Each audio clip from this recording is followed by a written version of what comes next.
Hey guys, what's up? Gene here. Just had 3 weeks off since Tarawera. Body's feeling good, no aches and pains. Just did my first planned run this morning, and as we all know, the first run back sucks. So I felt pretty sweet for a quarter of an hour and then plotted the rest of my way around that hour just on the road. So that's the starting point. I've got 23 weeks of training until I race WOC, that's World Orienteering Championships. So a long block. I like the long blocks where you can build slowly, no pressure to get up to peak volume just yet. So again, I'll be working on building that injury resistance into my training, only progressing when I really feel that I can. I'll also be building more mobility work into this program. So in my 3 weeks off, I focused a lot on yoga and getting hip mobility. I've spent the last year working on my spine quite a lot, as that's pretty locked up, and I think that's a big part of the problems I'm getting in my knees and around my hips, and also the stiffness I feel in my back. I think it's the muscles pulling on my very rigid spine.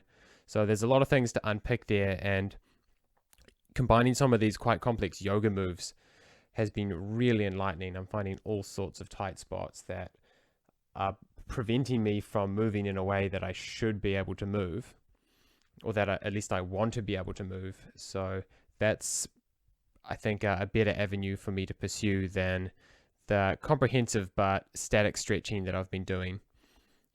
The movement involved in yoga is revealing things that the static stretching is not doing, even though I seem to be getting every muscle group in my stretching routine. The movement between them is, the movement between positions is revealing to me that there's some pretty serious inadequacies there. So that's been cool. In other news, with Perfect Flow, I've been doing these live streams on Fridays from 6 p.m. to 7 p.m. I intend to keep doing those. It's been quite encouraging. I try to talk for about an hour, but it's a big learning curve for me to gauge where the community's at, and it seems to be a good time. There's always plenty to talk about. We went for about an hour 20 last week. I will try to keep it to an hour. I don't want to spend all my time, but it was really rewarding, actually.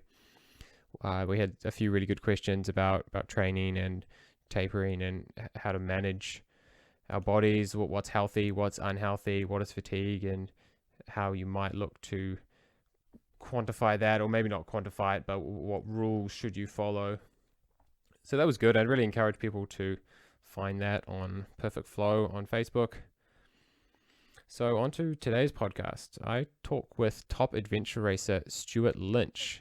He's an Auckland local. I've trained with him quite a bit over the past few years, just every now and again, and it's great to be in the presence of someone with such experience as Stuart does.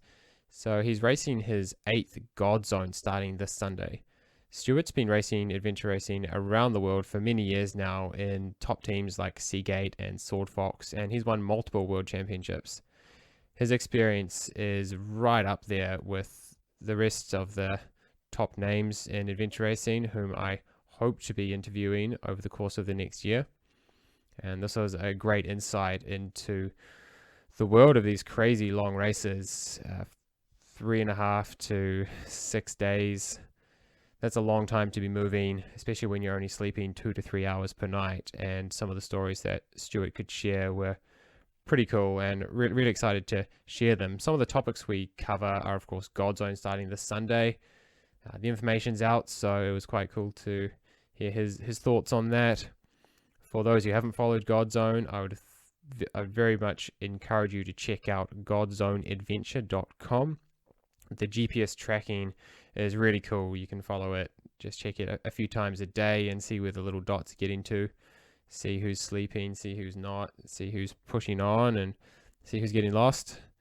I find that pretty enjoyable, and it's a week in the year that I look forward to every year. We talk about some of his other big races overseas and the challenges and experiences that he's brought home. The keys to performing well at adventure racing, he emphasizes communication within the team and managing sleep as the big factors to doing so well, and the things that go wrong. Also, his approach to training and preparation, the things he likes to include, and here's some advice there for people who are getting into it. So Definitely listen up for that. And improvising with unexpected disciplines. They can really throw anything at you in adventure racing. It is dominated by the key multi-sport disciplines, but they can throw all sorts of wild cards at you. So that was pretty cool to joke about some of the funny things that he's had to do in a race setting before. We talk about some unusual encounters with animals and some of the amazing scenery that he has raced through. And then we talk about adventure navigation, so the exact combination of skills required to do well in these long adventure races. It's not the same as tramping, and it's not the same as orienteering, but there are some crossovers with both, and hopefully people can gain some insights. So yeah, I really enjoyed this almost 90 minutes talking with Stuart, and I hope you do too. One word about the recording though. So it turns out I'm using software to manage all the audio at the moment. Ideally, you can use some dedicated hardware that manages it. And I found a little catch. There's a bit of software at my end that combines the two audio signals from my two microphones. And it turns out there's a hardware output for that, which I don't use. I'm not outputting from that piece of software to any hardware. But if that happens to be set to a particular setting, then you get this compression onto the audio recording, it seems. I think it's a compression looking at the signal, and there's really nothing you can do once that's recorded like that. You can't edit that out. It's actually a loss of information. So you can hear this kind of this muffled knocking every now and again. And, well, not, it's kind of through the whole thing, really. It's kind of annoying, but I have found that after listening to a minute, my brain tends to shut it out, and you do hear with better clarity than you first thought. So push through that, and I think there's a lot of value in this podcast. So apologies for that, but it's not all wasted. It's a bit of a teething period, I think, using the software to do this. As I progress more, I would like to have some reliable hardware that means that I can do the recording without having the risk of screwing up like that. But for now, we'll just hopefully remember not to leave that setting set, because it's not really useful for anything. It's just causes some unexpected side effect, which somehow I didn't accidentally wander into in my previous recordings and didn't expect for such an adverse effect. But anyway, it's there now, and we have to move on. So the recording's up. Please share it if you think it's valuable, and leave some feedback either on my website or iTunes or Spotify or wherever you are listening to it. I hope you enjoy it. See ya. Hey, Stuart. Yeah, morning. Hey, welcome to the podcast. Cool, thank you. So it's great to have my first adventure racer on here. Yeah. Yeah, that's really cool. And to have someone to come on with such good timing with Godzone, of course, starting off this weekend. Yeah, it's getting close. Yeah, have you had a good look at the details? Yeah, had a bit of a run through. I try not to sort of try and predict the course. I'm not that familiar with the area, but no, it looks good. There's a few sort of short stages to start with. Looks like a bit of a fun sort of multi-sport start to it, and then gets into some quite decent long hikes and pack-crafts and things. So yeah, it'll be a good mix. I think a bit of fun on the first day, and then we'll get into some solid sort of out there adventuring. So no, I think it'll be quite a fun race. Yeah, a lot of us were interested to see what they were going to do with the finish, of course, being in Akaroa, quite far away from the Alps. Yeah, and we're expecting some pretty long water legs. Yeah, that seems to be the case. Yeah, it looks that way. We've got I can't remember what the distances were, but yeah, about a 70k kayak and 50k packcraft, sort of leading up to the last couple of stages, which are presumably on Akaroa. So I don't know the area that well, but having a look, looks like we're probably coming down the Rakaia or something like that. So great big long paddle and packcraft towards the end, which is it should be fun. Yeah. Last year had a lot of packrafting also. Yeah. Packrafting is a relatively new sport. When did you first Yeah, come across this? Yeah, Very adventure specific sport, and you can see why. It's yeah, so cool. yeah. It's just been the last few years, really. I think I know we had it in Shoalhaven, which was 2017, maybe, in Australia. I can't remember if we had them before then, but just I think it opens up for the organisers a lot more options for getting into rivers, which otherwise, it's difficult to get truckloads of boats into. So and it's a bit of a nice, it's quite cool from a racer perspective. Just to have a few more options and a bit of a different sort of variety of challenge. So there's pros and cons. Obviously, when you're not in the raft, you've got quite a bit of stuff to carry, but they're quite neat sort of neat rafts, and they only weigh sort of 3 or 4 kilos, so it is feasible to do quite decent hikes and then get into a remote river and do some nice pack rafting. So no, I quite like having it in the races. Yeah, and how many Godzones have you completed? So I've done them all. So this is number 8, I think. So and how have you placed in most of them? Have you been in a serious team? Yeah, on all occasions? It's generally been a pretty serious team all the way through. So the first couple of years, I raced. I can't remember. I think we were called Pack and Save or something the first year. So it was Ian Edmondson and C.S. Vincent and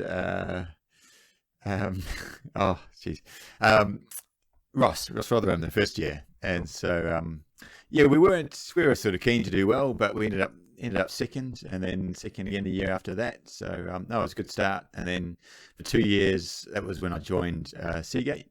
So raced with Seagate for a couple of years. We won both those two.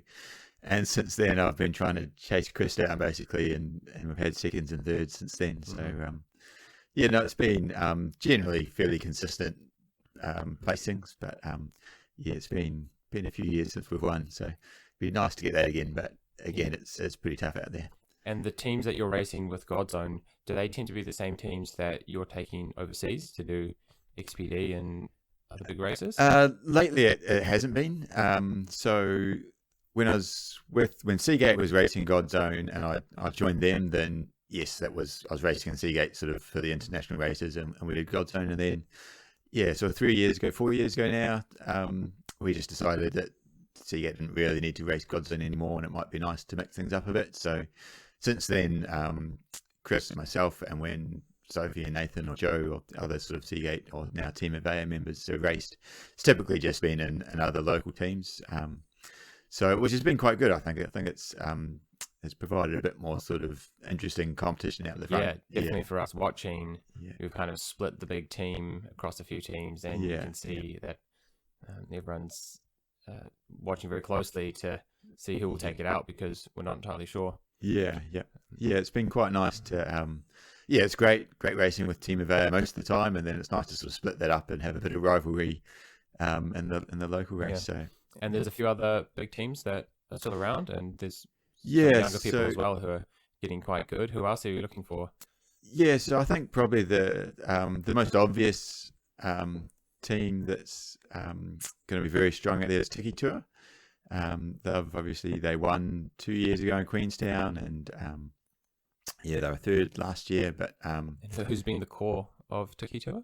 So that's I'm terrible with getting names on the spot. I won't push it too far. I was just racing against them last weekend. There's Mike Kelly. I think they've got Green O'Donnell racing with them this year, and then the brothers who I know, and just mine's a bit of a blank on the spot. No worries. They're a really strong, really fast team, and I think on paper they're probably favourites this year. It just depends sort of how the navigation pans out and things like that. So it'll be I think it'll be a good year to race. It's not really clear cut who's sort of definitely the stronger team. And who else is up there? Is Swordfox racing again? So I'm racing with Swordfox. So that's Brent Edwards and Pat and Georgia Whitler. Have you been racing with Swordfox in the past? So the last 3 years I've raced Swordfox. And that was partly because back when I was racing with Orion, I was racing with Brent Edwards then. So and he's been racing in the Swordfox team, so it was kind of a natural fit to race with Brent again. So that was quite nice. So we're hoping to be right up there, and Chris has got his team. I'm not sure what he's called. So he's racing with Marcel Hagner and Simone Mayer, so they're going to be very strong. That's cool to see them come back over. And Emily Wilson. So it'll be interesting. They've gone for a two-girl, two-guy split. So that could be quite interesting to see how that works out. Yeah, and if that does go well, then that certainly paves the way for other people. Yeah, I think so. And definitely depending on the course, it's certainly not necessarily any sort of disadvantage, and can be quite a strength to have that sort of balancing in the team. So no, it'll be interesting to see how that pans out for them. Cool. And how does Godzone compare to some of these other long expedition races you've done overseas? The 5-day or 4 to 5 day winning time format, is that the international standard if there is one? Yeah, that's pretty much the norm. I mean, some typically sort of on the World Series, the Adventure Racing World Series, the shortest you might get is usually about 3 days, and then go all the way up to 5 or 6, or possibly 7 in some cases. So that's sort of the 3 to 5 days is generally the standard.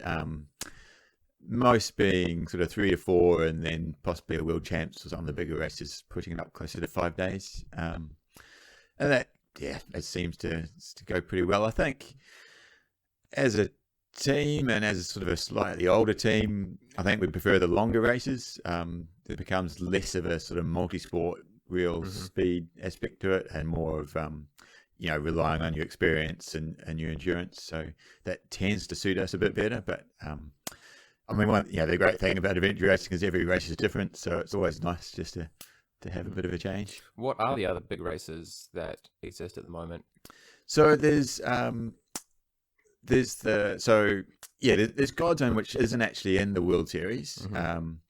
So that's one of our favourites. It's a home race. It's generally, it's the risk of sort of bragging. New Zealand's a pretty awesome place to go out in the hills. So it's always, and a lot of people watch it as well. When I was working over the past few years, every time Godzone's on, I'm just walking around at work, and there's always someone who's got a tracker up on their screen, and I was like, I didn't know they were into adventure sports in any way, but there's a lot of people who are just interested in the outdoors and are familiar with the topo map.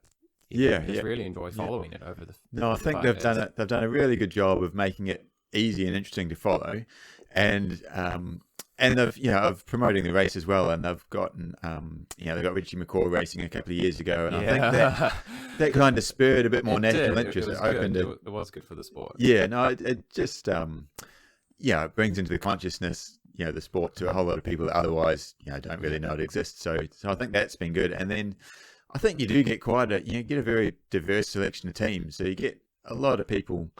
And a lot of people, their friends are then interested in it, and their workmates will see them watching it. So it's quite neat that it spreads, and a lot of people start taking notice. What are the other big countries with adventure racing? New Zealand seems to be. New Zealand's it's generally always been very strong. French is definitely they've been strong all the way through. There's a very good tradition in France of adventure racing, and then it's sort of it's quite mixed. I mean, the US.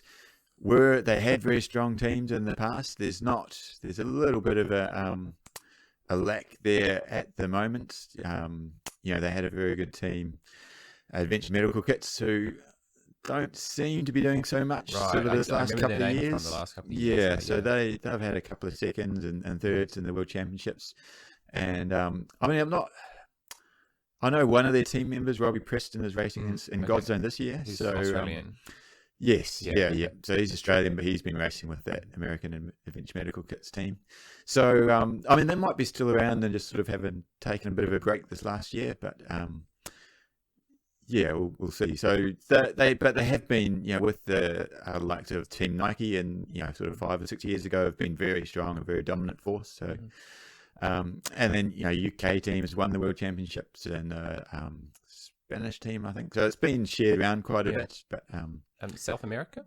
No, not so much. I mean, they have a few races there, and they have quite keen teams, but they haven't really really featured at the very top end. Yeah, I remember seeing a few Brazilian flags when I scrolled through Yeah, last year. So there's some interest there, but yeah, not big names yet. yeah. There's a couple I think that have been sort of top 5, top 10 finishes. So definitely, it's definitely quite a it's quite spread out. You get teams popping up sort of all over the place, and occasionally one or two really well that you sort of hadn't noticed of before. So yeah.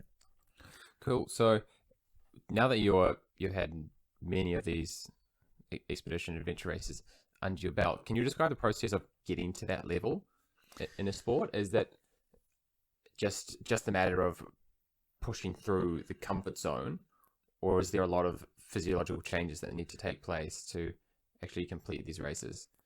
Yeah, I think it definitely, it's something that's very hard to do really well the first time out. I definitely think it took a few races before you really get used to the racing and do well. But I mean, there's exceptions to that. I mean, Aaron Prince in his very first race, I think, won Southern Traverse with a team. So there's definitely you get a good person and put them into a good team and manage things well, you can do well straight from the outset. But I think typically, someone getting into the sport from multi-sport or orienteering or some other background probably takes a few races to get used to the extremes of endurance and sleep deprivation. I assume there are some physiological elements to that, but I can also see the mental and the experiential aspects as well. Yeah. Just understanding your own body.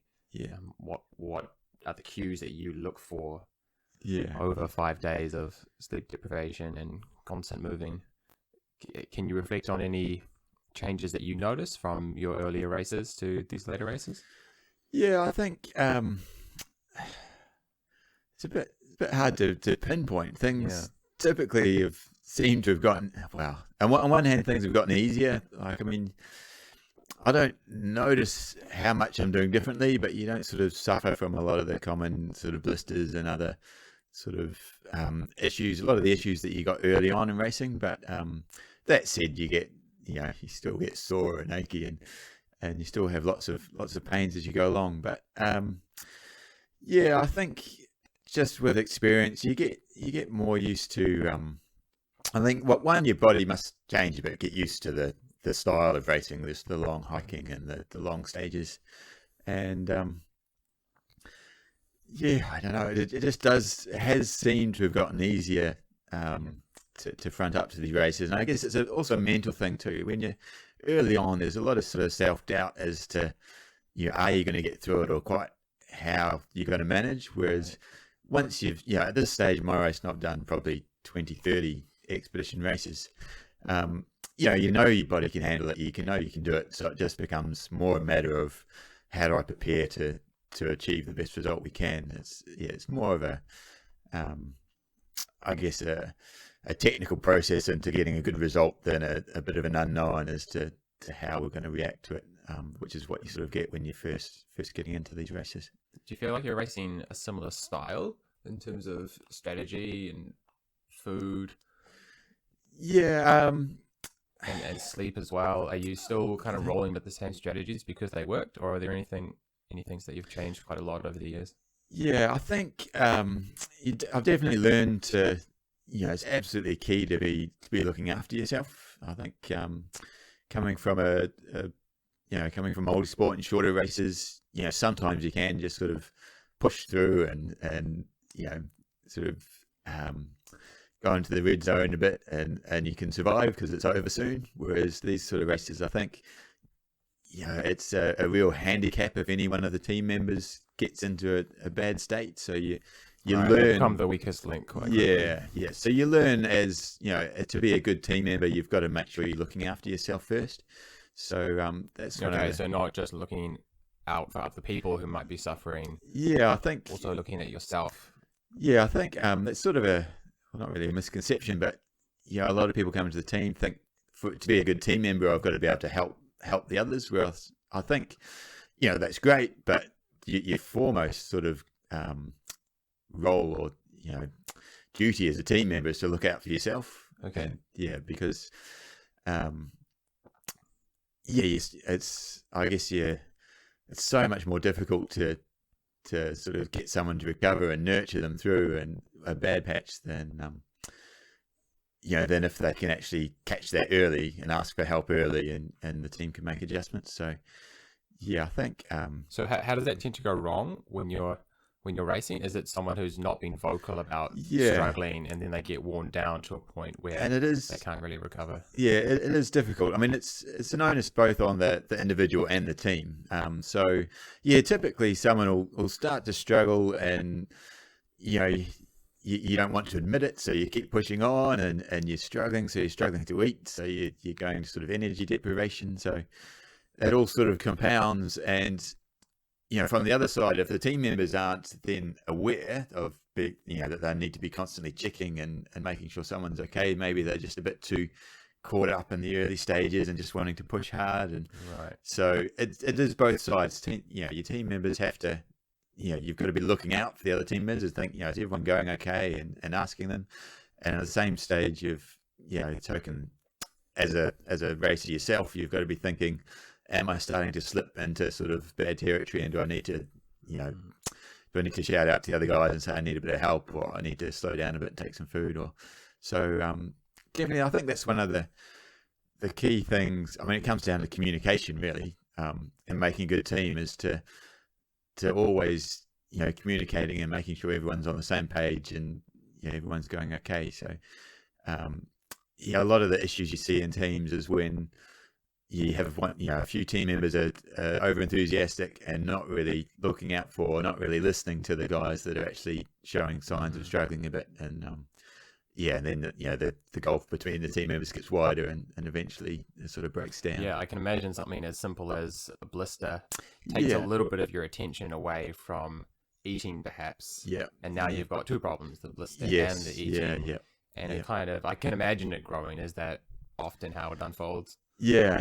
I've had a race with the guy, and I think, again, this is a thing. I think you've got to get away from blaming an individual person, but we were, pushing on quite hard, and I think he felt, it turned out we found later he had a blister early on, and he didn't feel like he could tell us we wanted to slow down. So both from his point, he should have said that, and from our point, we should have been or even doing more like checking. A 5-minute stop to get your shoes off, and get it taped, just or get something. some grit out or something.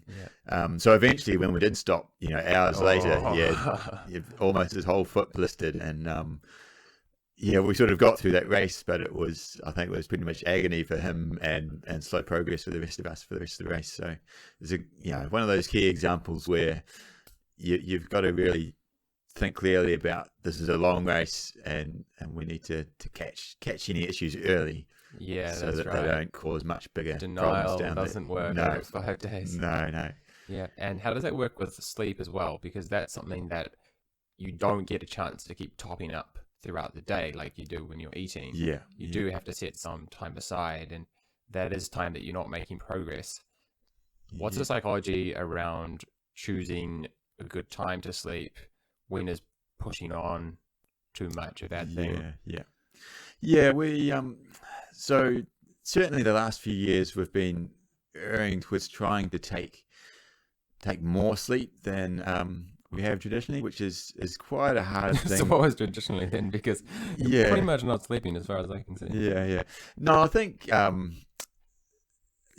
guess traditionally we've sort of thought about 2 hours a night after the first night. So you usually race straight through the first night, because when you're amped up, it's hard to sleep anyway, and typically you can get through that first night without getting too tired or too fatigued. I imagine that just feels like a 24-hour road game to most of you guys. So you get through that first night, and the sun comes up and you're feeling good again. You might struggle a bit the next afternoon if you're doing a bike ride or paddle something, but we generally try and push through that. Struggle with the attention, or with just with physically?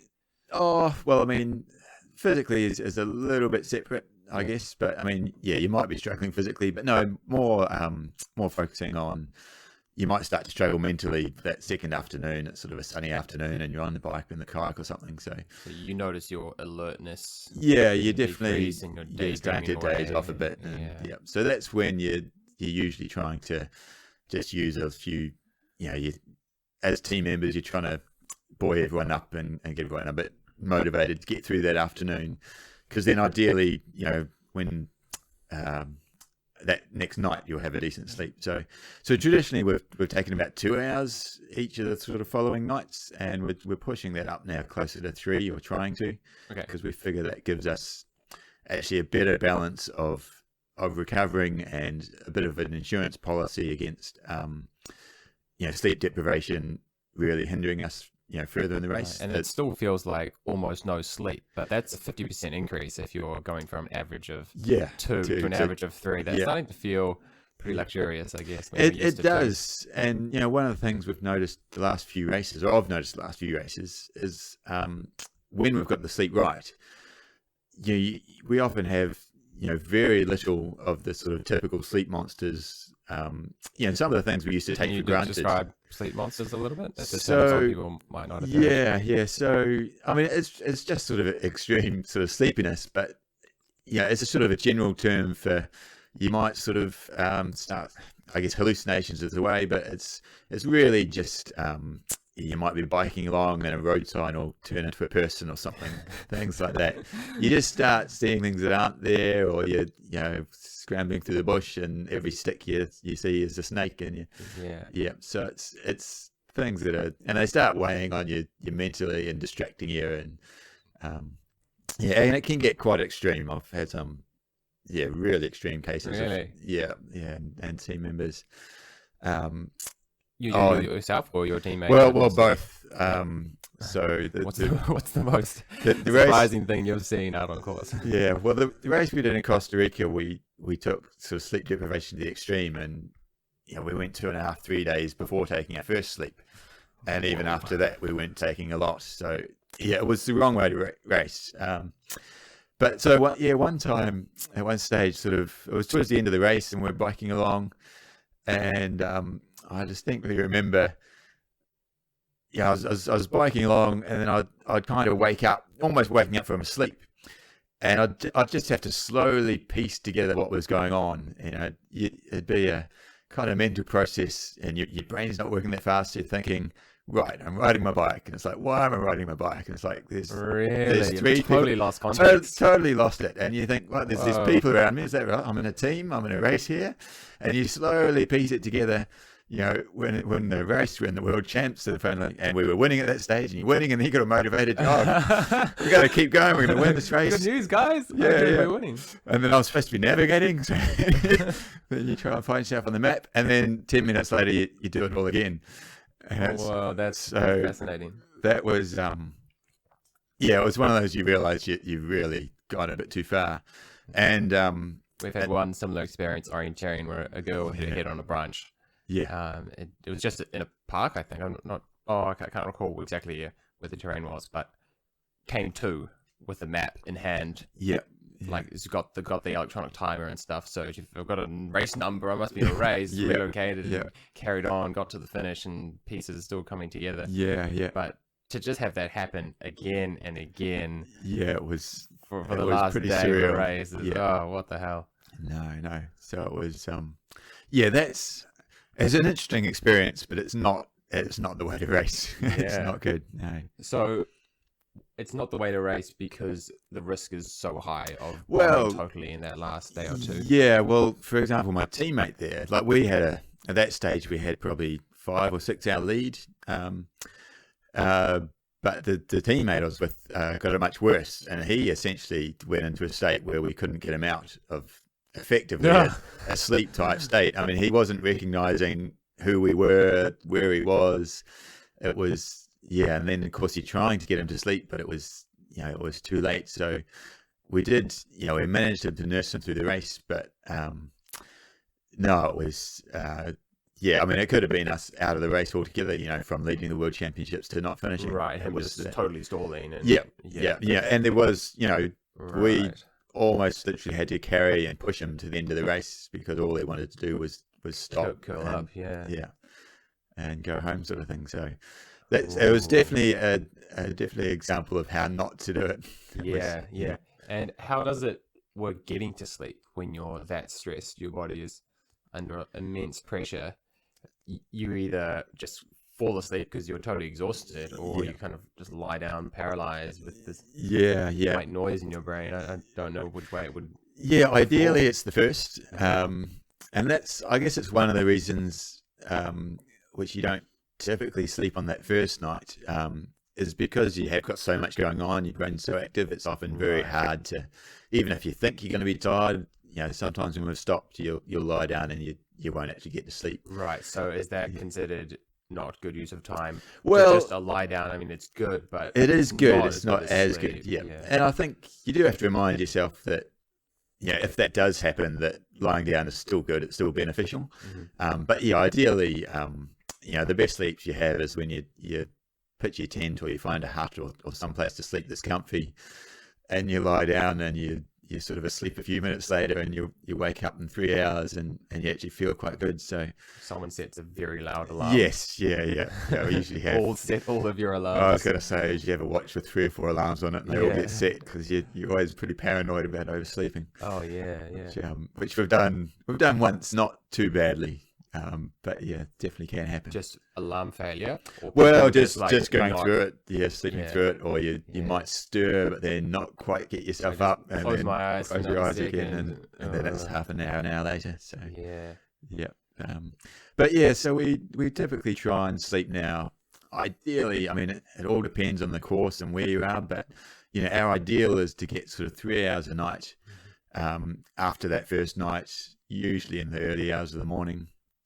And then sort of as it comes up to the last night of the race, we'll sort of assess how far to go. Right, you can push it a bit further. Yeah, we think maybe we're going to finish it at 10 or midday the next day. So we think, well, if we just stop for an hour or half an hour, something that should be enough to get us through. So we'll make that sort of decision depending on placings and how we're feeling and what we've got to go. So, but when we do that, and when it works well, we typically find that we have very little sort of issues as far as lack of sleep slowing us down. So it's, you might need to occasionally sing a bit to, or do some sort of, play some sort of mental games with the team to keep everyone going. But generally that works well if we can make it work. But often it depends on, where you find yourself at night, whether you can actually get a good place to sleep, that sort of thing. Where's the strangest place you've slept? Oh, I don't know about strange. So, I have slept in a kayak when we've effectively taken turns paddling, letting the other person sleep, which just fold forward. Or try and lean back or something. Usually, and that's been in a set on top of an inflatable, so it's a bit easier to sort of create a bit more room. But typically doesn't work that well. I don't know about unusual places, but just anywhere we can find a spot. There's been some pretty uncomfortable just falling asleep on rocks, and that same race, that Costa Rica one, the guys in the team were so tired. We were doing a sort of grade 3-4 rafting, and they fell asleep in the raft. We were going down grade 4 rapids. They were just out to it. So, but no, we try and avoid really random places and try and find a good tent spot or a hut or a barn or something that's slightly comfortable. Just gives you that little bit of a guarantee that you're going to get a decent bit of rest. One of my friends fell asleep on the bike a couple of years back. So went down pretty hard and kind of woke up on the mountain bike and mid race.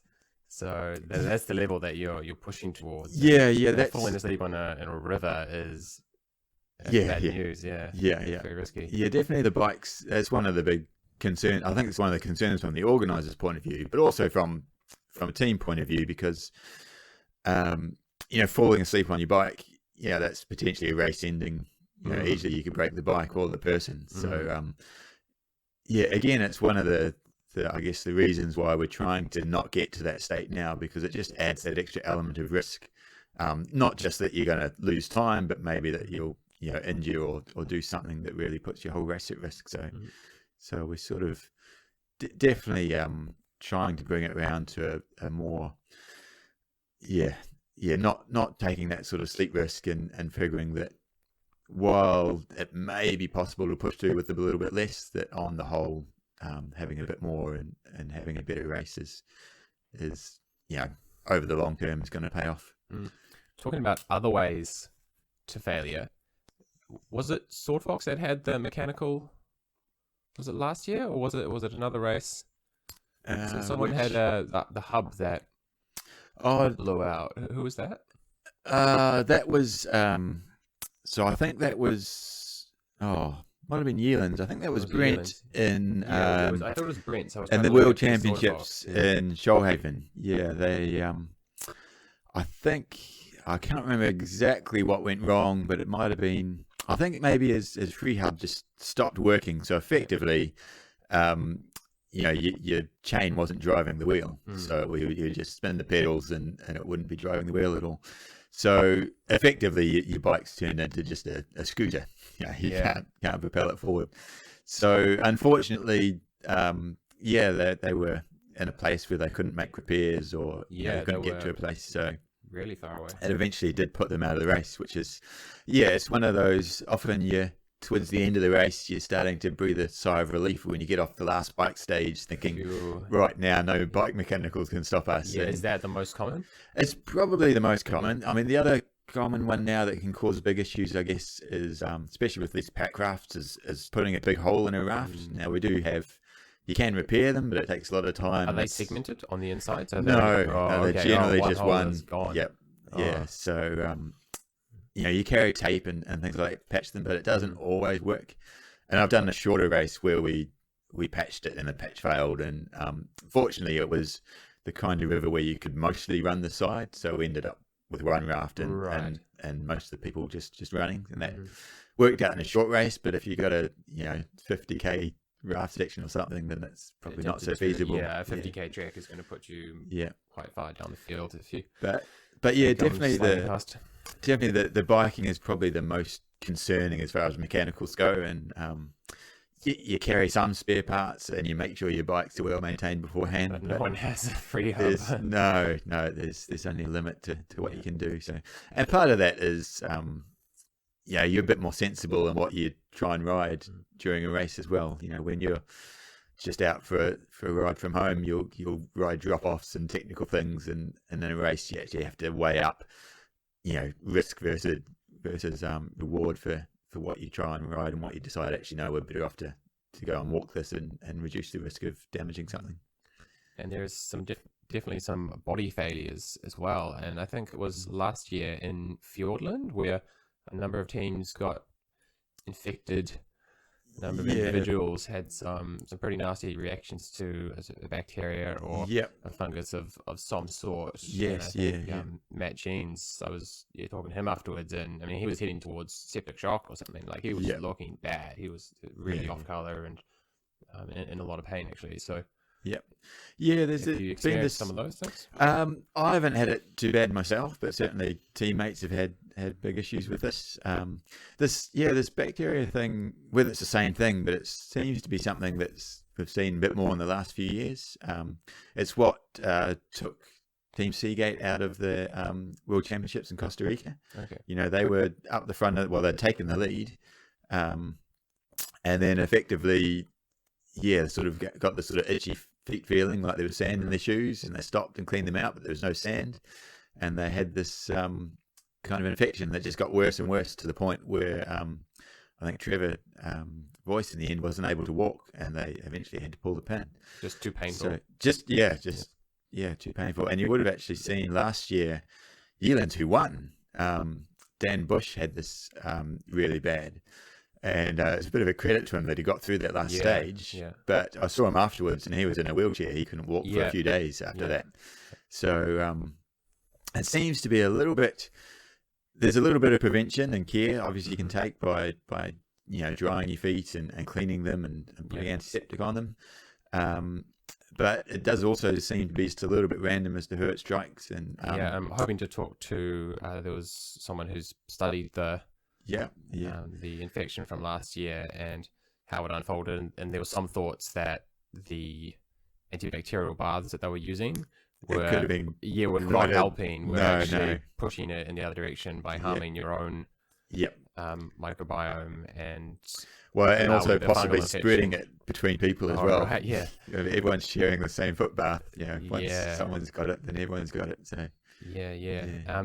But yeah, it turns out it wasn't trench foot, which is that's not the one that you had in Costa Rica. That's something else that gets talked about quite a lot. Yeah, I don't think that's what was in. I think Costa Rica was similar to what they had in Fjordland. Okay. A trench foot, as I believe, is just a sort of an extreme sort of, I guess, softening and deteriorating of the skin cells when they're wet for too long. And that's your defense. So whatever happens beyond that point is going to be bad. Things can just get in through the cracks. Yeah. There's been cases where people have been out of the race from that, and it gets pretty severe. And it's one of those it's one of those things with especially long stages in adventure racing and wet stages. It's quite hard to avoid sort of mild cases of that. And I guess it's managing it so it doesn't get too bad. That the sort of the whole foot, the whole subject of foot health is a big thing in adventure racing because it's such long races and you're such long times on your feet. And the wetness, I imagine, is a big contributor to a lot of these foot problems. So Fjordland was so bad your feet were wet for so long and never get much of a chance to dry out. So, but on the other side of things, you've done some races in the desert also. Yeah. So, is there a different set of problems? Well, the desert race. Typically, you don't have so much foot problems, although you do have issues with trying to keep sand out of your shoes, so you can get blisters and if your shoe gets jammed up with sand, you end up damaging your toes and things because you run out of space. No, more the hot races. The issue is just managing the heat, and I haven't recorded so many foot problems in dry hot races, but definitely just you got another set of issues as to how you keep yourself cool and keep going when sometimes it gets to that point where even when you stop, your body temperature seems to be still increasing, and sometimes you're starting to feel a bit out of control. Sometimes you sort of think, actually, I can't even stop and manage this, and you sort of almost have to push on till you can get to some place where you get some shade or something like that. The Brazil race, we had that going up a hill, and we're all going downhill quite quickly, and fortunately. So was this World Champs a few years ago? That looked really cool. It was, there was some really cool parts, and there were some pretty savage parts. And there was this one hill which it was unbelievably hot, and we were running low on water. And it could have been really dire, but fortunately, as we got to the top, there was just a little bit of breeze came up, and it was just enough to start tipping the scales back the other way, and you could start to recover a bit. Whereas before that, we were going up the hill and you were stopping and resting, and you weren't feeling any better.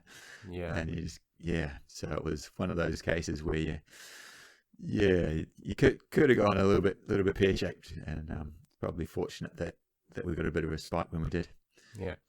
In Brazil, was this the same race that Chris ended up getting hit by the stingray? Yes. Put me through that. That's a very unusual.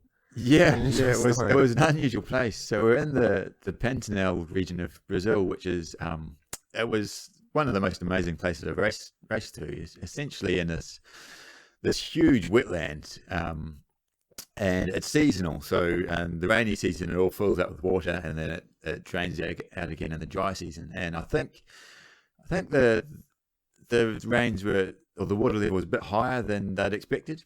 So they're expecting us to be a lot faster travel, but in the end, there's all the tracks on the maps were actually effectively rivers or submerged. It was all submerged. Okay.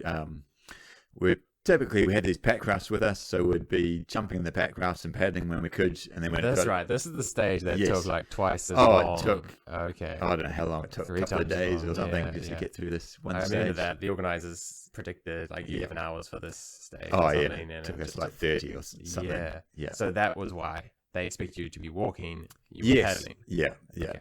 And then when it was shallow, you'd walk, and then there's some cases where it was neither. It was effectively just reeds, and you couldn't paddle because it was too thick, and you couldn't walk because it was too deep. So you're effectively just trying to swim and drag your boat through reeds, and you're going at sliding over the top of these reeds. Yeah, and you've got this, I don't know, 40 or 50k stage, and you're achieving about 200 meters an hour sort of thing.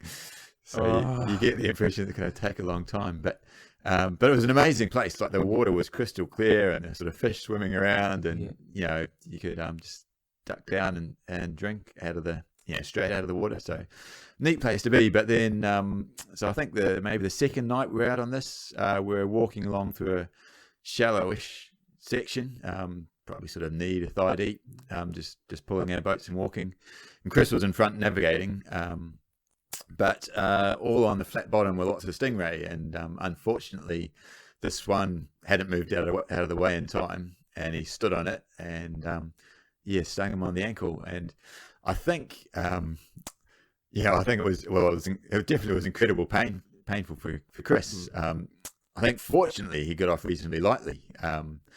So just nicked him. Yeah, just sort of nicked him, but it was still, quite obviously agony. That's amazing. I've never seen. He's a fairly tough guy. In agony, but he was definitely unhappy. So we decided that was a good place to stop, or a good time to stop. And there was a little island, probably only about sort of 2 or 3 meters across. Or maybe slightly bigger because we all managed to get on it, but obviously we're all the local alligators curl up for the night. So we set up camp on this, and Chris was sort of whimpering for a while, but we stopped there for 4 or 5 hours, and fortunately he said after a couple of hours that actually the pain receded, and he got to sleep for a bit. So I think we're quite lucky, because it could have been something. If it was bad, could have ended the race, or at least held us up for half a day or more. But one of those quite unexpected things, and something you've got to just deal with at the time and think, well, we're just going to stop and kind of let it come right, and then see where we are after that. And the alligators didn't bug you too much? No, it was quite interesting, because at first you see these alligators and you give them quite a wide berth, and they're pretty decent size, 2-3 meters long sort of thing. But then I think you just got used to them, and in the end, you just walking along, wading along through the water with them, a few feet away, and they didn't seem to ever be interested in us. They were after fish. Yeah, they're after something else, I think. So, hopefully that was well founded, but it didn't seem to cause us any issues. Surely the organisers wouldn't have put you through there if they knew they were.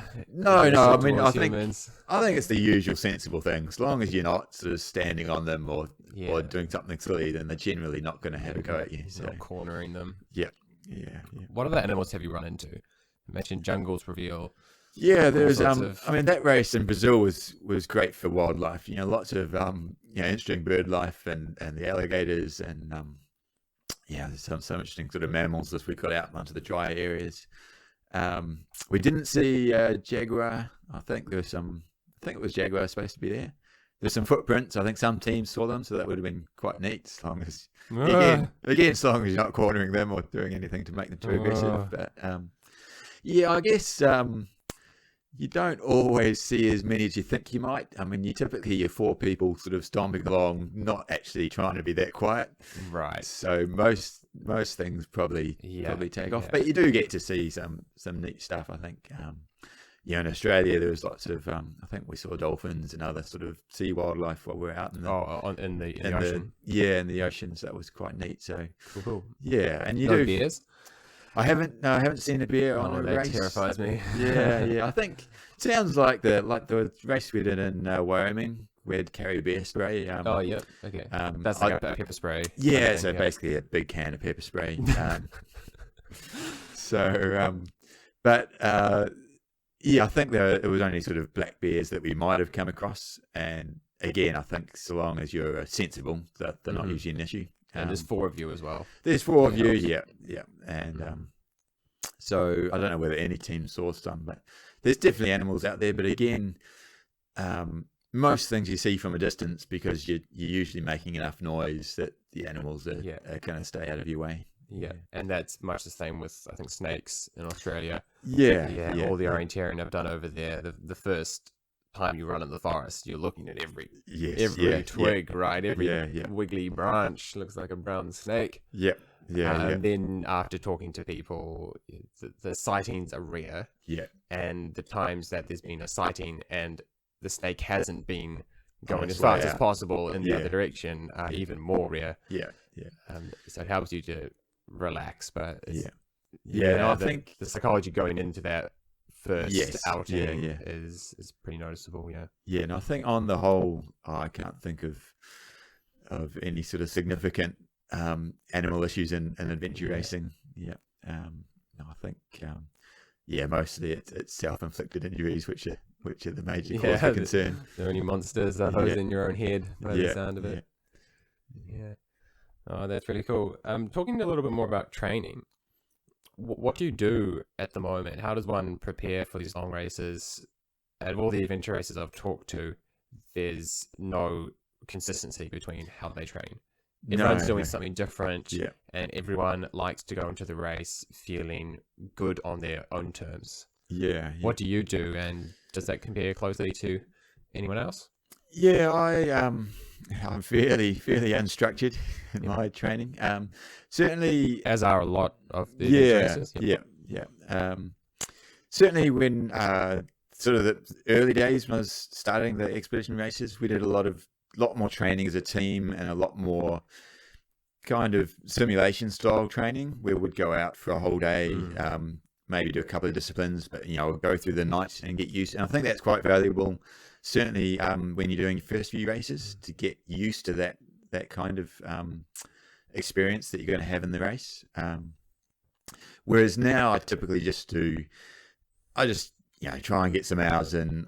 Ideally, I do the sort of standard, typical sort of running and biking training, just as you would for keeping fit for multi-sport or shorter races, and then try and whenever I can, just throw in some hiking, some good long sort of endurance, not high intensity, but just maybe carrying a pack and just getting used to that sort of slower pace, carrying a bit more weight, sort of things that you experience in the race. But for the most part, it's just fit in what I can when I can. And I guess by now I've hopefully got quite a good base that you can sort of draw on that with a bit of extra training before your main events and go into it pretty good. And were you saying that you don't do as many of the overnight sessions anymore? So was that's because you've got the mindset right going into it? You're relaxed about having to go I think many days after having done I it think for so many years? One, the mindset, and your body just seems,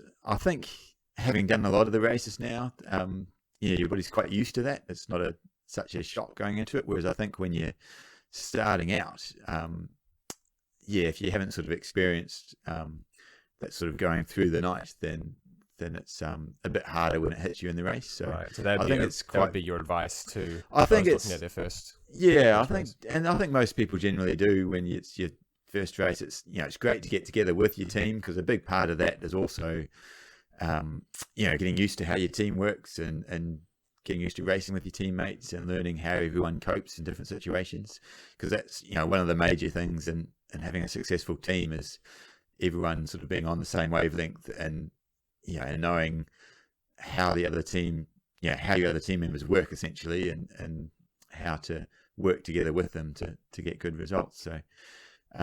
So that's quite valuable in early stages, but I think the stage I'm at now, where we're not professional, but everyone's very experienced, they know how to race, then we can pretty much slot together without having spent much time together beforehand. And everyone sort of knows what is expected of them and what they need to do to put together a good result. Have you had a few examples of teams that haven't gelled at all? Have you been quite fortunate? I've been pretty fortunate. I'm really fortunate, I think. I've had, I think, maybe only one DNF possibly in all of my races. I guess I'm probably less qualified to speak on sort of an experience from a dysfunctional team, because it has generally always gone pretty well. There's always little issues. Someone and I've had it myself, I guess, where I haven't paid enough attention. You've been a little bit too eager, not paying another attention to your other teammates, and then having spent a lot of time, sort of helping someone recover, or just getting the team back together, working well again. But no, mostly I think I've been fortunate to generally race with people I know, and people you're on the same wavelength. So you're going into the race with the same sort of ideas, and you're not sort of getting to day two and someone's wanting to race competitively, and the other person just wants to sit back and relax. And those sort of differing expectations, I think, can cause a lot of tension and issues in teams. That's right. If you're coming in on the same wavelength, then you can improvise the details as they go, knowing that your values are kind of aligned. Yeah, as long as you can, we'll talk through that, our goal is the same, and then work out what our best approach to do that. But if two team members have different goals for the race, then it can be a bit hard to reconcile. Cool. So for other new people who are getting into adventure racing, you'd recommend that they just stick to their 4-person group early on, or start mixing up teams to get more experience early on? Well, I think what I found great for me is we started with when we did change a few team members as people weren't available, but it was actually part of the whole adventure racing experience is what you share with your team. And so it was from an enjoyment of the whole thing. It was great to have a consistent team and to stick with a group of who were friends and race together like that. And we were fortunate enough we managed to build that team right up to be competing internationally. So I think being not a particularly professional sport, I think the most enjoyment people have is from that team aspect. And I think working with your team of friends, or team of sort of consistent group of team members is going to be quite rewarding, rather than sort of chasing to try and sort of put together the best in theory team that might get a good result. Right. So I think that often will be a bit less rewarding than finding people that you enjoy spending time with and racing with, and then sort of gaining experience with that team. Yeah, that's really good insight. What kind of stuff are you doing locally, and what kind of training do you not feel prepared for? Because they can throw anything at you at the race. And if you just stick to the multi-sport template, the multi-sport 3 or 4 sports, then they're probably going to trick you at some stage. What's the strangest thing that's been thrown at you in one of these races? Yeah, so I mean, occasionally stuff with animals is always difficult. No, horse riding. Yeah, or horse riding, or even camels we've had, and camels can be incredibly stubborn. And, we had camels in the desert, and when they don't want to go up a hill, they won't go up a hill. Yeah, I think is this the ramp story? Yeah, I think, was that Chris? Talk us through that. I might have heard this from Chris. Yeah, well, I think this was Chris's team. We didn't do this, but so we had the race in Abu Dhabi, which is a big area of big sand dunes, and one stage we had to take camels with us, and most of the races we didn't know much about camels at all, and we figured, well, we'll just take them the way we'd go, which is over the sand dunes, and the camels typically didn't like going up. They would go a much longer route to take a much flatter path.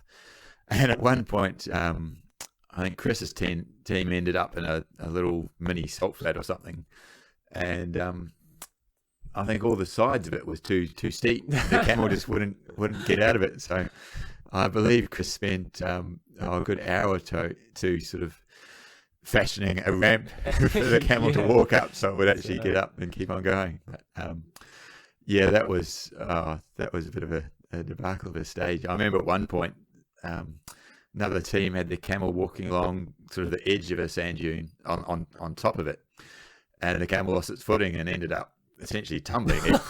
It was okay, but it rolled pretty much all the way down the sand dune down to the bottom. And packs of things going everywhere. So in the end, fortunately, the organisers scrapped the timing from that stage. So, because there were teams that were just basically not finishing, and good teams, teams that would otherwise Just got be a stubborn camel. yeah, stubborn camel. Someone got the speedy camel. Yeah. So definitely animals in races can throw curveballs, and typically we're not big fans. Occasionally they do it quite well, and because it's quite interesting. It's quite nice to have a horse riding stage or something like that. So usually what they do now with something like that is they'll have it neutralized. So you'll typically have maybe 4 or 5 hours to complete the stage, which should only take a couple of hours. So it means that you can sort of take your time, you just walk through it, and then you have ideally have a bit of a rest at the end. But there is still some incentive to do it well because you get more you get a bit of a rest. Yeah. So, but it for the most part reduces the randomness of one team getting good horses and one team getting bad horses, something like that. So. Animals are definitely a bit of a curveball. Often there's rope sections, so it's a good thing. You can save, gain or lose a lot of time if people aren't confident. Sort of ascending ropes or descending ropes. So it's definitely worth practicing those, because that turns up in quite a lot of events. And I think just being prepared for different sort of terrain and a lot of the multi-sport training, your tracks are at least fairly easygoing, whereas adventure racing can be anything. You'll be scrambling up and down hillsides and cliffs, and so just getting out into more that sort of random sort of terrain and getting prepared essentially for anything that gets thrown at you. Carrying your bike. Typically when you go out on your bike training, you don't hike it up a hill on your back or drag it through grass. So it's good to get used to, just if you have to do that, how to carry it, and getting used to managing essentially any terrain.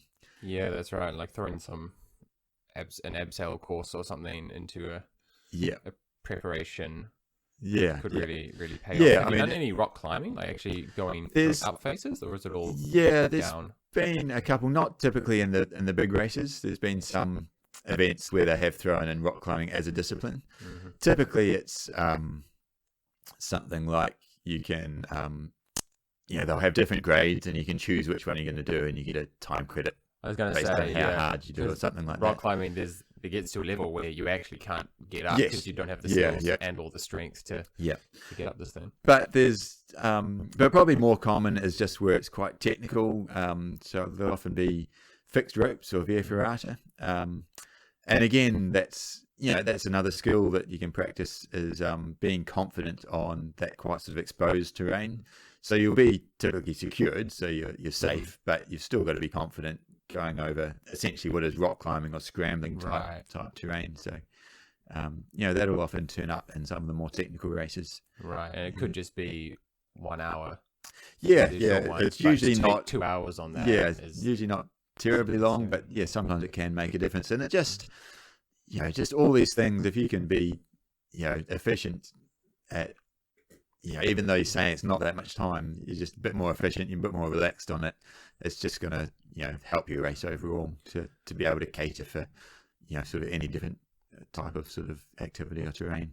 Were you in the race where they did inline skating? I've done a few with inline skating. Yeah, that fortunately seems to have fallen out of favour a bit. That was random. Yeah, I think you still see it in Europe in a few races. It's quite sort of an enjoyable thing. It's fairly low impact. You go along quite well. Quick, but again, it's definitely worth practice if it's in a race that you're planning to do, because it's it can make a huge difference. It takes a long time to get very good, like some of the Scandinavians, but there's quite a big difference between being an absolute newcomer to it and actually having put in a few hours training and getting a bit used to it. So,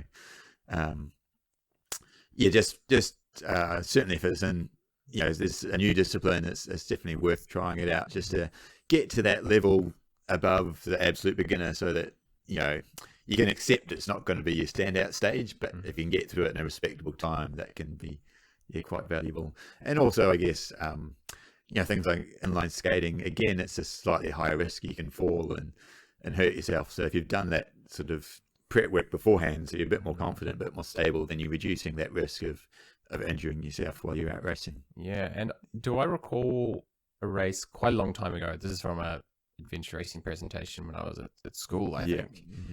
some scooters, like these 3-wheel scooter things. I think I remember seeing some hilarious picture of maybe it was Brent going down some rutty hill on some scooter thing. It didn't look like it should be going off road. No, I think that was possibly Portugal. Yeah, I can't remember whether we used them in the race or not. I think they might have had an option there that you could either use the scooter or inline skates. So there might have been an option they gave for people that weren't confident on the skates. But yeah, that was a bit random. I guess one of the most random things we had was in one year in Brazil we had effectively these little trolleys that they'd built to go on railway tracks. So there's this disused railway line, and then we got this trolley which was effectively just a sheet of plywood with some bead bearings nailed onto the bottom of it that would actually fit onto the railway tracks. And so you set your team on this, and then one person ran behind and pushed it, and then you scooted along on this railway track, which is quite cool. That's pretty cool. It was quite cool until we got to the corners, and it turns out that railway tracks get a little bit wider on the corners. Must be how they're made. Okay. And so we got to the corner, and then the trolley fell off, and then we broke our trolley, and then we had to try and find a village to find a hammer and fix this thing up. And so it turned into less enjoyable after a while. But it was quite sometimes you just get thrown some quite interesting and random activities. But that's something you're never going to train for. No. So you need to have confidence in your ability to improvise and work as a team. I generally wouldn't recommend anyone to go out to the local rail track. Start scootering along. Yeah, and you mentioned going to a village to find a hammer. Yeah, you can do that. So what are the rules around external so help? Typically you can effectively help yourself. So typically you can go into a shop and you can buy food or buy equipment, repair your bike, that sort of thing. Generally you can't pre-arrange, so you can't you can't use your phone anyway, so you can't call up someone to pre-arrange something, or you can't pre-arrange with supporters to bring you assistance or bring you food or replace gear. It's a bit of a tricky one, because obviously the organisers want racers to be able to keep going and to get in assistance when they need it, but at the same time they want to make it fair to everyone. So generally the rule of thumb is you can buy things or get assistance from passers-by, so long as that is available to all the teams. Right. So if it's something you've arranged, then that's obviously unfair. Other teams won't have that same sort of assistance, and obviously you can't get assistance in the form of transport or getting tows or pushes or anything like that. But certainly in the past we've definitely bought food, and then bought equipment or something like that we've needed to or tools to fix something that's broken. It's not often that sort of presents itself at the right time, but occasionally it can be a lifesaver, especially in the terms of biking issues. Sometimes you can get through far enough or detour far enough to a village or something where you can effect a repair on your bike that lets you carry on rather than pull out or just have to walk for the next 50 k's or something.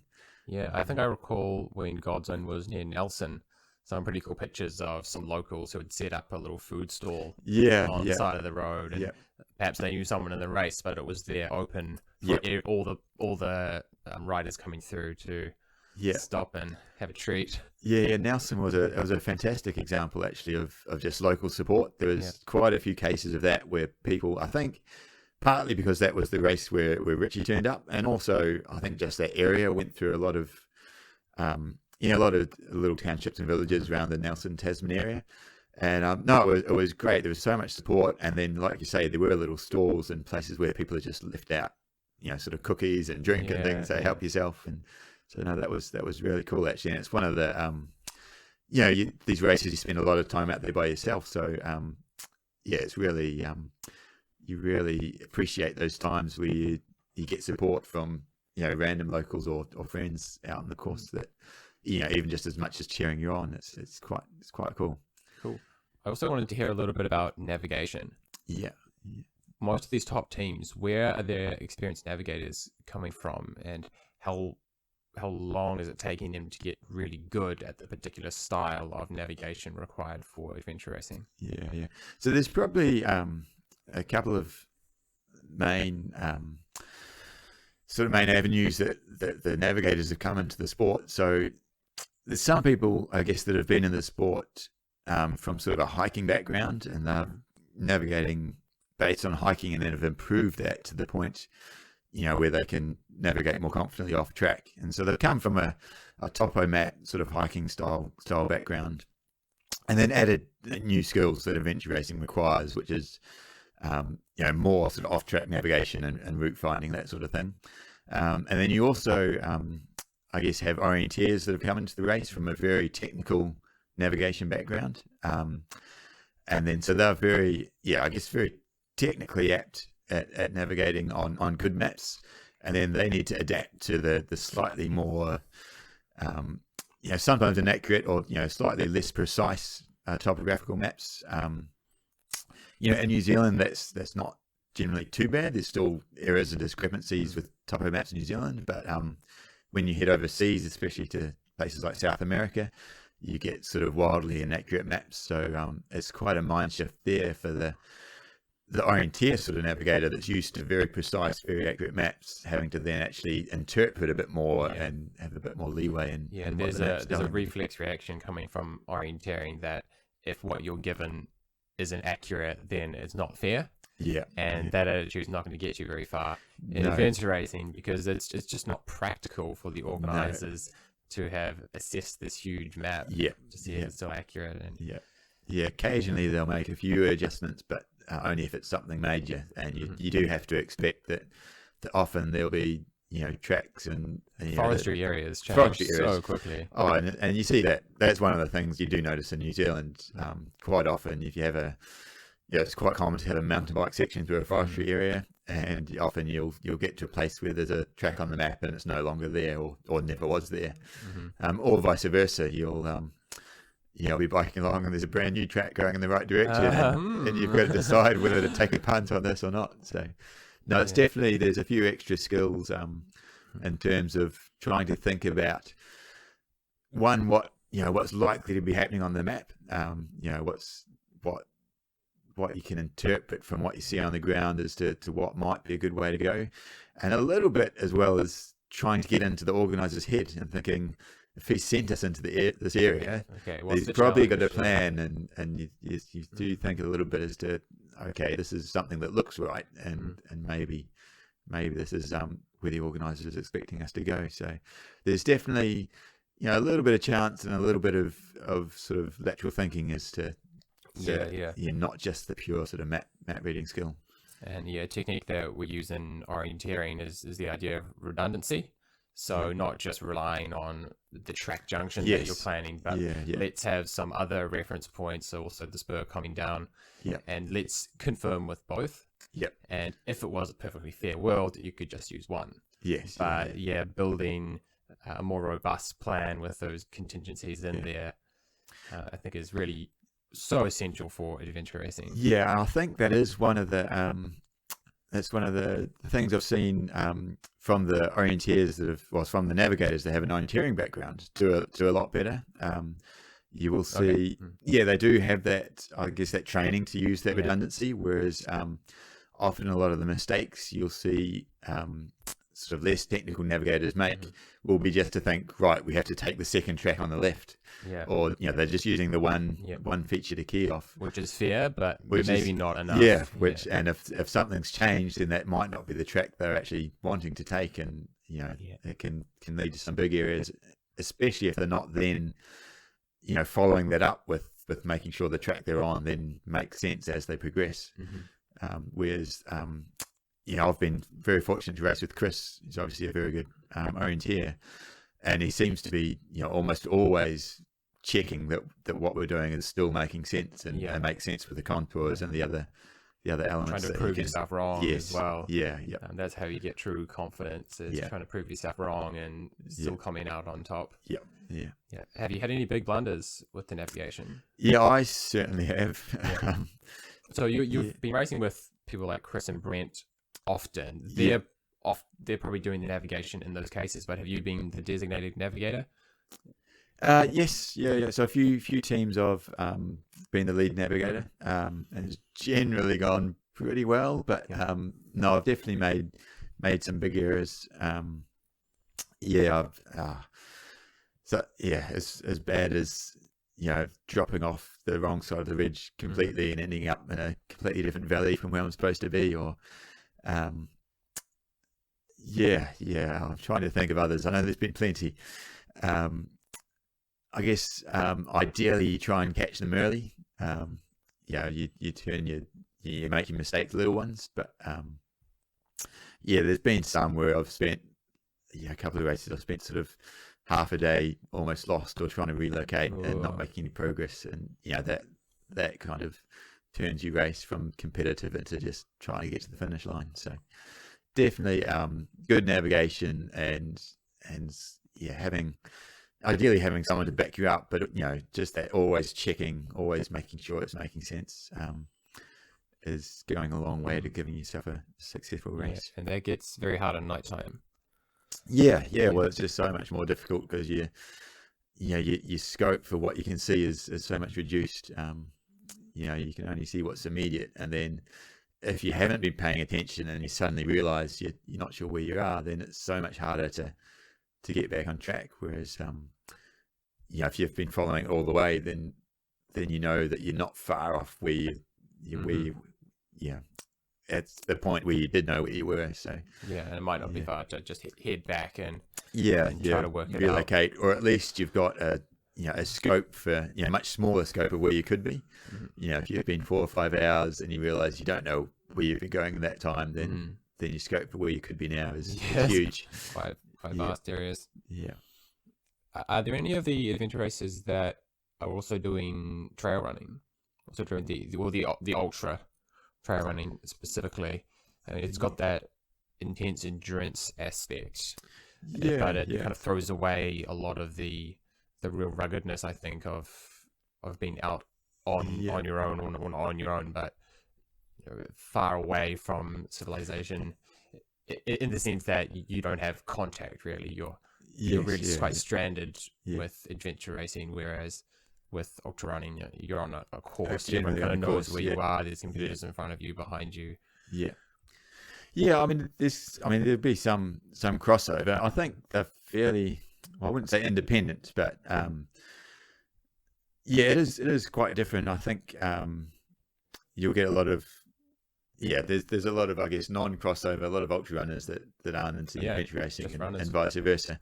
And I think it's probably, I mean, certainly there's endurance aspect that crosses over, but I think it's going to be more a case of ultra runners like ultra running and adventure racers like adventure racing, and some like both, rather than one particularly leads into the other. I mean, there's some events, I guess, which are a bit of a mix. There's still sort of single discipline, but I guess that the longer format Rogaines, single discipline, but it's navigation and sort of route choice and that sort of thing. So that's probably more of a crossover. And then so you might sort of get people stepping through those sorts of things. People doing the ultras then see a Rogaine as another opportunity for them to go out a long time running, but slightly different from an ultra, and then that leads more into adventure racing. So I mean, personally myself, I haven't done a lot of ultra running. I find it pretty painful so far. I mean, in a way, adventure racing is generally not so harsh because you're not single discipline for so long, or at least you're not as intense as your typical ultra. But I think it's just one of those things where it's nice to be sport for choice. It's another activity. One big difference I see between these two sports is with ultra running, you're trying to work in that period before you get really tired. And it's all about how to offset that inevitable fatigue. With adventure racing, you're going to push through that. You can't get all those 5 days done without kind of crashing into that. I've got one gear left to pedal mode.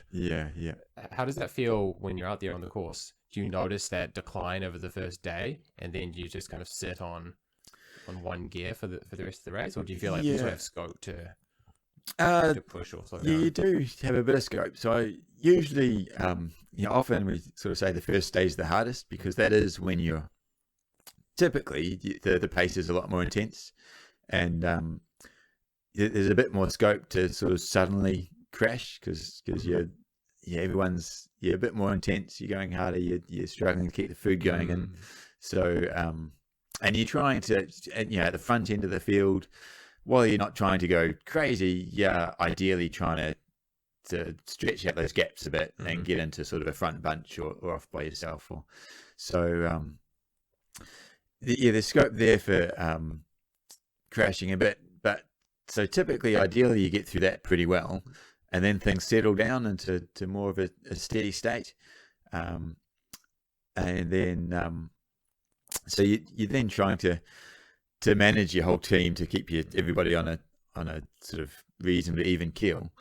But from that point, what I guess we're looking for is opportunities to then increase the pace at some point, or increase the intensity. Okay. So you're looking. So you do feel like you do have there's one lever to pull at least. Yeah, you ideally have a lever to pull. So if an opportunity presents itself, a place where you think, actually, if we push now, we can get away from this other team, or we can actually make a difference to the outcome of the race. So ideally, you want to have that ability to step it up when you need to, or push through to get through a dark zone without being stopped or something like that. So, if you're racing well, you're controlled enough that you've got that opportunity to push a bit harder when you can, rather than just dragging us through each point and just making it through. So you do feel a difference between day 1 and day 2? Yeah, definitely. Is there a difference between day 2 and day 3, or are they all? I think second phase of definitely your body. That first day is often a bit more multi-sport feeling. You've got that extra energy. You're actually running. You look like you're running. And then after that, I think it comes and goes. Like, I think you sometimes feel better and sometimes feel worse. I don't think it's sort of a steady decline all the way through. Okay. Usually I've found usually from that day 2 through to the end, you, if not steady, you're up and down a bit, and sometimes you feel a lot better on day 4 than you did on day 2. Sort of thing. Yeah, you can. Ideally, what I've quite liked summer races in the past is that day 3, day 4, you actually start feeling quite good again. Day 2 can be quite a struggle to get through, and then you sort of, your body's used to it, and you're at a steady state, and you're keeping the food going in, and you actually feel, we're on a nice expedition, and we could keep this going for a while. So, yeah, that's interesting. I have a hunch there that's a lot to do with fat metabolism. So once you're operating with a calorie deficit for too long, your body starts switching over to wanting to use fat. So I did a 5-day fast over the summer, and there was that exact cycle. I was feeling great on day 3 and 4. Yeah, it is interesting, because I definitely have found that a few times, that those last couple of days in the race starting to feel a lot better again.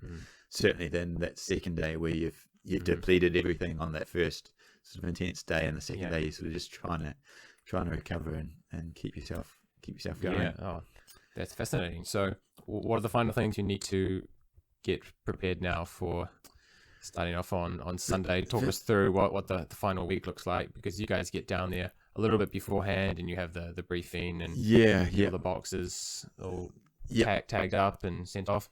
So I'm pretty last minute heading down there this year. I'm heading down on Friday afternoon. The race starts Sunday morning, I think.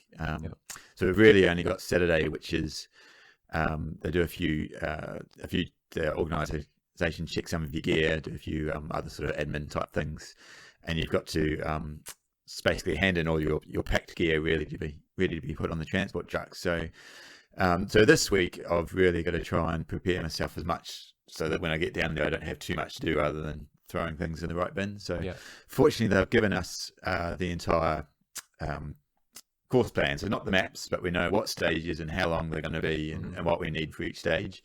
So this week I can plan out effectively I'll try and plan out exactly what food I'm going to have on each stage and what gear I'm going to have. Right. Often is that there's more unknown, so you have to have more extra stuff at the transition just in case. Yeah, well, we keep a bit of stuff in the transition boxes so we can swap a few things out or resupply a bit extra if we need to. But they're pretty good in being fairly accurate with their estimates. So by now we can usually pretty well estimate what we're going to need for each stage.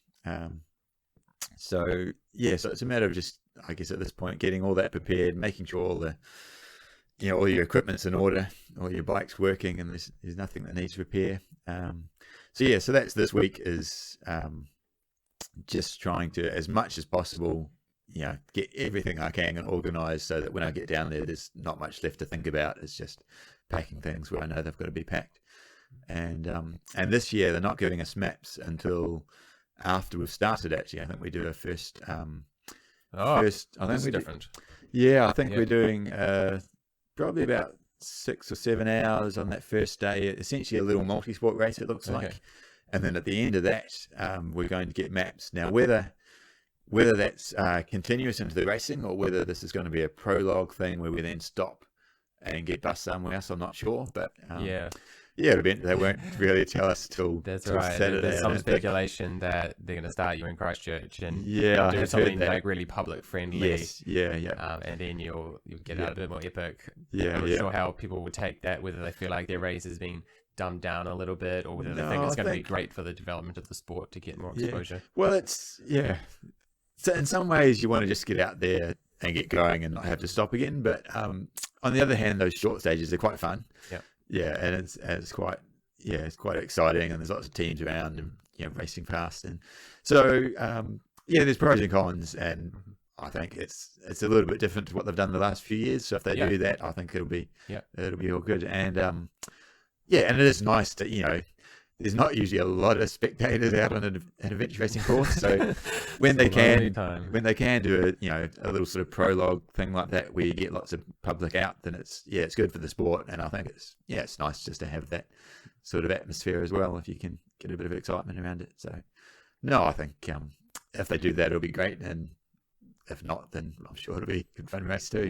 Well, we're all looking forwed to it, and wish you and your team the best of luck out there. Thanks. See if you can have another top place. We're certainly aiming for the podium, and hopefully we can put things together and look for opportunities if they come up.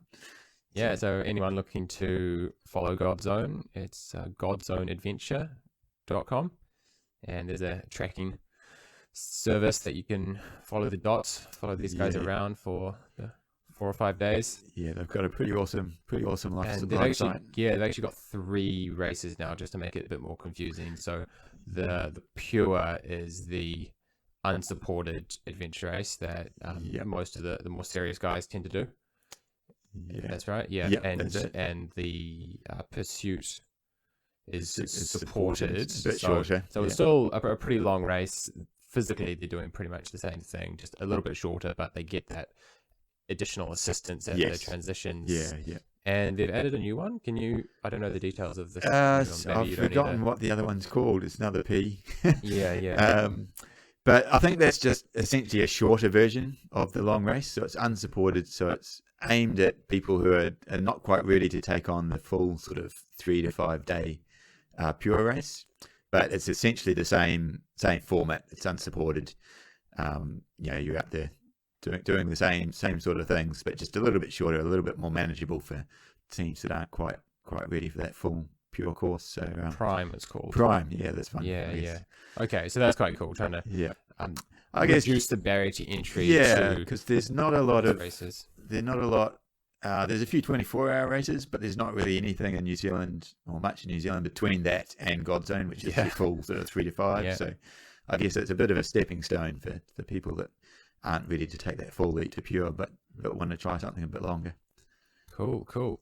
Well, best of luck, and thanks for coming here and sharing the stories. And it's been really interesting to hear, and it'll be great to see what the listeners think and how many adventure racers are listening to me. So far I've been focusing more on trail running, but well hopefully to spread out more.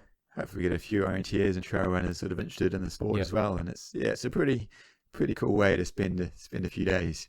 Yeah, it's fantastic, and I'd love to do one at some stage. Yeah, I still feel like I'm running fast enough that I should keep pushing that. But it's that definitely has to be the goal for me, is to do some of these truly adventure sports. I think that's really where my heart is. Even with the running, I just want to get out somewhere that's quite raw nature and as far away from the city as possible. So I mean, I'll get there, but probably not for another next few years. Well, I mean, Nathan's 46 or 47. I know. I don't feel rushed. He's still winning world championships. So no, it's definitely something that's around for a while. Cool. Well, thanks for the comment, Stuart. Cool. No problem. Thanks for having me.